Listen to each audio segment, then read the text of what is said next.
Well, hello, free people of the Rocky Mountain region, and welcome to this Free State Colorado interview. Today, I'm joined by Jake Fogleman, Director of Policy at the Independence Institute, a free market think tank in Denver.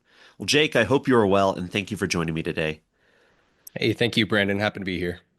Well, Jake, so many Coloradans are struggling to pay their bills. Life has become too expensive for many people, and Coloradans are seeing their electricity and natural gas bills increasing. So, Jake, why are Coloradans having to pay such high energy prices? Yeah, it's a great question, and I don't blame people for having that be top of mind. Energy costs tend to be one of the highest portions of a household's, expenses every year. And the way I like to think about it is there's really three major buckets that drive energy costs, and they're all mutually reinforcing. They all play off of one another. One of them is deliberate state policy, and we can get into a lot of the things that state policy has done to contribute to rising energy costs. The other is what you might call maybe market forces or broader macroeconomic conditions, whether that's supply chains or just the cost of a given fuel on the spot market, like natural gas, for instance, tends to be kind of volatile sometimes, and that can play a role in energy costs as well. And then there's just the way that we regulate energy. Colorado is under the traditional monopoly utility system, and the incentives of that system tend to lead to higher than necessary bills. And we can get into all the reasons why that might be the case as well. And you can see how all of those things might, contribute to one another if a policy choice directs you to something that is expensive on the market, and then the utility is charged with carrying out that policy goal and they get to profit off of that. You can see how all those contribute to rising costs. And that's essentially what Coloradans have been faced with over the last, I don't know, 10, 15 years. Yeah, definitely. No, interesting. I appreciate the context for all the different ways that our energy prices are really determined. But definitely there's some blame here, I would say, at our state legislature. The Colorado legislature and the governor have made these arbitrary demands on energy producers, forcing them to adopt decarbonization goals that mean lowering emissions by 80% by 2030. And that's coming up. I mean, what does this do to energy prices? Yeah, that is, I would say, the biggest acute factor behind all of this stuff. Because, like you said, these utilities, while yes, they have their own perverse incentives, they are really a creature of state policy, and they only do what state policy allows them to get away with. And it just so happens that they've noticed that there's this great, bootleggers and Baptist situation that they can get away with, where they can say, you know what, we won't fight you so hard when you tell us to invest in this renewable energy stuff, because it turns out we can profit pretty heavily on this. And that's exactly what's happening now. Xcel Energy, the state's largest monopoly utility, it's the one we tend to focus on just because it is so prominent in the state. They are in the process of shuttering all of their coal-fired power plants by 2030 to meet that goal. Like you said, it's coming up quick here, just 5 years, less than 5 years. Um, and in doing so, coal traditionally has been the backbone of Colorado's electric grid. Up until 2023, it was the single largest source of electricity generation in the state. It's still a substantial portion, even as of last year, even though natural gas took over ever so slightly. And so you have to think, you're getting rid of, several gigawatts of baseload capacity in a span of 5 years. What are you going to do to replace that power? And it turns out, because of, the state's carbon goals, they have to invest into a whole lot of wind and solar, which, because of the nature of those resources, isn't a one-for-one swap. It's not like, oh, I'm closing 1,000 megawatts of coal, I can just buy 1,000 megawatts of solar, or 500 wind, 500 solar. You actually have to buy a whole lot more than that, because wind and solar aren't always available the way that coal tends to be. And so you end up overbuying a lot of the replacement resources that you need. And that's, even without increases in demand and other things we're seeing in energy. So all that, essentially, just long story short, that's going to cost ratepayers, because whenever Xcel invests in a source of energy, ratepayers ultimately pay for that, not only to recover the cost of building those energy resources, but also to get Xcel a nice tidy profit as well. Right. Well, and like you said, Jake, too, I mean, coal has been kind of the backbone of Colorado, and of course, natural gas is right up there with it. But as Yeah. this energy production disappears due to these state mandates, forcing the shutdown of these plants, I mean, it seems like a disaster just and is inevitable. Because is it true that, like, fossil fuels, this gas and coal, it seems to be producing the most electricity at the lowest cost because they're so energy dense? Is that accurate? Especially a lot of the coal plants that are being retired right now. Those tend to be the older coal plants on the system, and those are already paid off.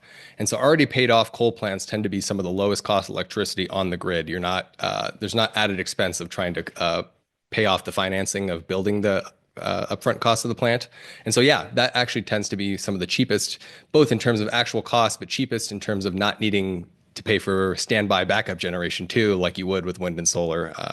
So yeah, it actually is a cheaper source of energy for Colorado traditionally. When you got into some of the supply and demand of it, right? I mean, so increased demand, we have all these, data centers and all this high-tech industry really stretching this demand. And then we have lower supply mandated by the state.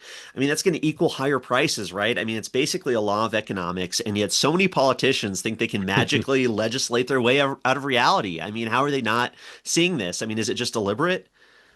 Well, the thing is, I think a lot of policymakers actually got caught, with their hand in the cookie jar, with their pants around their ankles, because the data centers thing has really been a very recent phenomenon. Just over the last few years, we've really seen the panic start to set in about what this could do to demand. They were being much more cavalier with another substantial driver of demand on the policy side, and that is what they call it beneficial electrification. I call it forced electrification, and that is telling Coloradans who two-thirds or roughly two-thirds of the state uses natural gas to keep their homes warm in the winter. That's telling those folks that no, they have to switch to resistance heating or heat pump. Same thing with like electric vehicles, getting rid of your internal combustion engine vehicle and relying on an electric vehicle. That produces new sources of demand on the grid.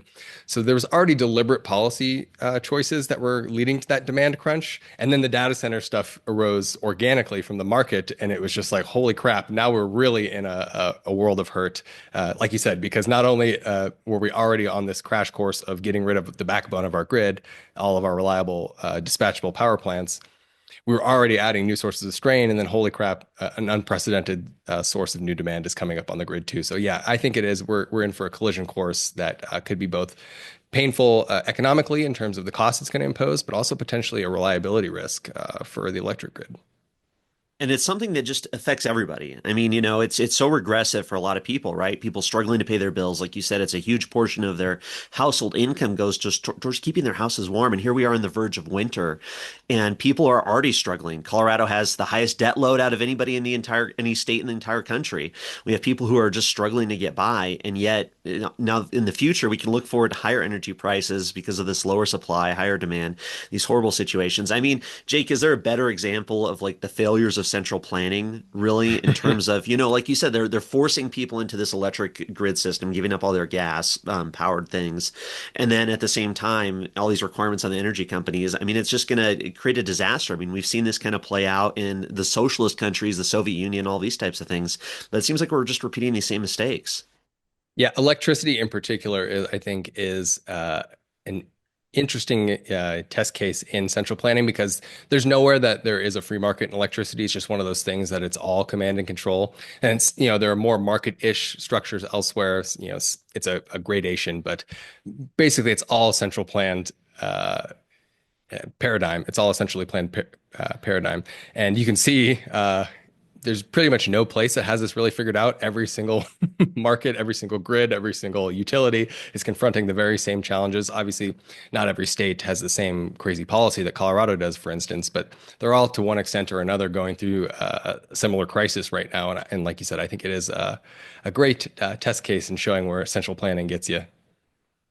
And as if things weren't bad enough, I mean, we've seen really this attempt in recent years. I think it was about 2 years ago. They were really trying to shut down oil and gas overall in Colorado, not just the production, but also force these businesses to leave, shut down any new production. I mean, really trying to do everything possible to shut off the supply of some of the most potent and powerful energy sources that mankind has ever discovered. I mean, it seems like, I feel maybe because there's such a delay in terms of the policy versus the effects of it, but I feel like, people are starting to really understand when they see it on their bill, right? They're really starting to understand the effects of these policies and what a disaster it is for their pocketbooks, for their families, for their future, and hopefully that tide is turning a little bit. But, in Colorado, this supposed deep blue state, we saw really bad legislation, and thankfully both of those bills were killed. They were lost during the process here. But what do you think this portends for the future of Colorado in these coming legislative years? Do you think we're going to see a continuation of this horrible policy decisions, or is there going to be like a light at the end of the tunnel that people are starting to wake up to? I think short term, we're going to see more bad. I'm long term cautiously optimistic because I'm glad you brought up that bill that was going to ban the natural gas industry by 2030. That was one of the most absurd pieces of legislation I've ever seen get introduced in the state of Colorado.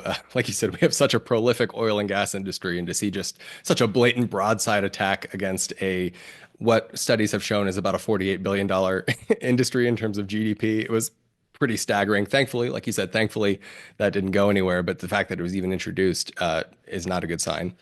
But to give you an idea of why I say I think in the short term it's going to continue to get worse, there was actually at the tail end of last session, I don't think it was ever introduced, but there was rumors of a draft bill being circulated that would have actually accelerated the state's decarbonization timeline.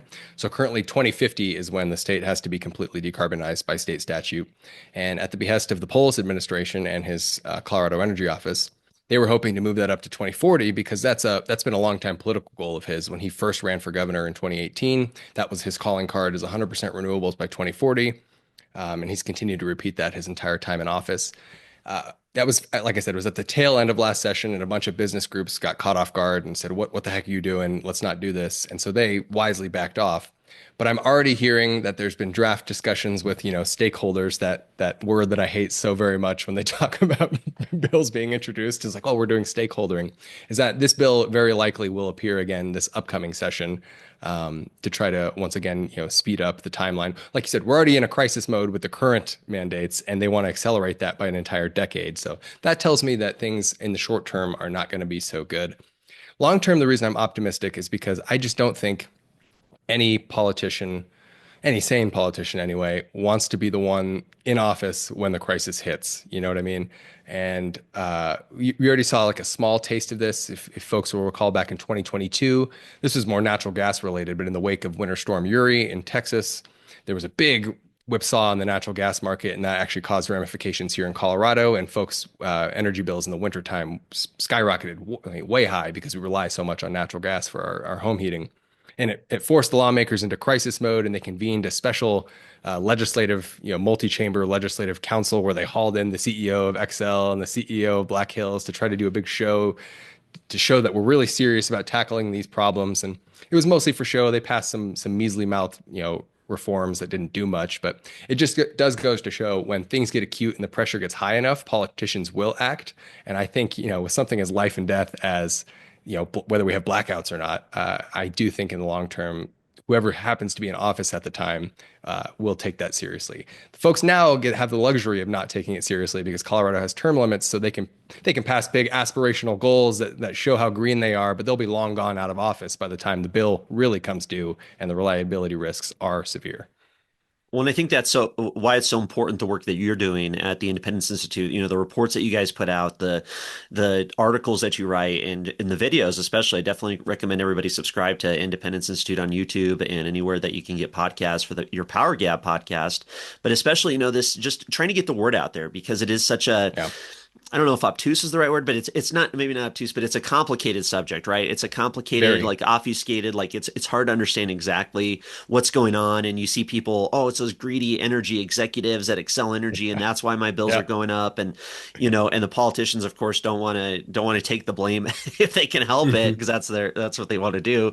But I think getting the word out, having people understand what's going on, and really trying to expose this legislation and these policy choices, because it is a choice by these Yeah. politicians, by people within our government, that is making life so much more difficult for people, just in terms of the raw cost of energy and electricity. And people need to know that. And when they look at their bill every month this winter, you should be looking at it. You should say, Polis, legislature, you guys are partially responsible for why it's so expensive, why I can't afford extra nice things for my family, or maybe you have to miss out on paying some of your bills because you have to take care of these costs. I mean, is that accurate, would you say? That's your 100% spot on. My colleague, Amy Cook, has really been on a kick lately of hammering that home, like on our show, Power Gab, is when you look at these bills, yes, XL deserves some share of the blame, but she compares it to being mad at a rattlesnake for biting you. It's like it's what a rattlesnake does, right? XL is going to try to profiteer off of whatever direction the state policy goes in. And so it's like you can't really be mad at them too much for that. You know it's incentives. You should be mad at the state policymakers that pass bills that enable that behavior. And you should be looking at your elected officials. And the point you raise about it being difficult for the average person to kind of follow this stuff, I think that's almost by design. I mean, folks out there, you look at your utility bill, XL bills, for instance, it'll show you, there'll be a line item that shows like your standard cents per kilowatt cost, right? But then there's like 13 other surcharges under there with little arcane acronyms that if you're a layperson, you have no idea what that means. Why am I getting charged a couple bucks for this and a couple bucks here and a couple bucks there? And it adds up to real money at the end of the day. And all of those things, those acronyms, one, they don't spell out what those are, so you don't know why you're paying that kind of money for that stuff.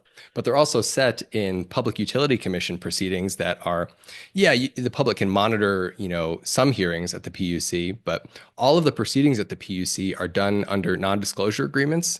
And so half of the stuff that gets decided down there is completely confidential unless you're granted intervener status. And Independence Institute, I have to give credit to my predecessors at II. This was before I was here, but we actually used to intervene at the PUC, and we did a whole paper about what it takes to try to intervene and be a party to these rate cases that set the costs that captive ratepayers have to pay.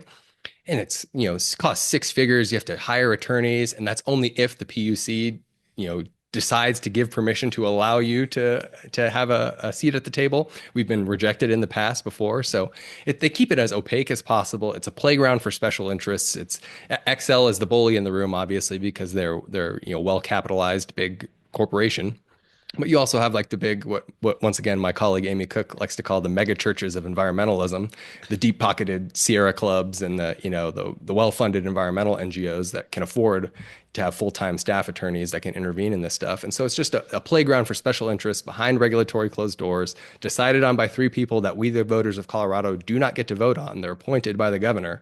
And so you can see why the layperson doesn't understand what's happening until they suddenly look at their electricity bill and say, holy crap, this has gone up, 50%, 100%. And how did that happen? And so that's why we try to fill as best as we can that role and at least keeping people up to date to do their small part. And they can have their BS meter go off the next time a politician says that they've been working really hard to save you money on your power bills and it's just out of their hands. Right. Right. No, awesome stuff. Very good information. I mean, yeah, I mean, I know so little about this and it's so important, right? And I'm not alone. People, we see the bills every month, we rely on it, and we all know so little about how that process actually works. So yeah, keep up the good work there for sure. But I do want to ask you about our utility bills because you brought that up here. But one of the big differences Coloradans are seeing right now on their electricity bills is something called time of use. So Mhm. specifically, on peak or off peak charges. I mean, what does this mean to the average person? Yeah, so time of use is a recent construct. You've seen it in other states as well.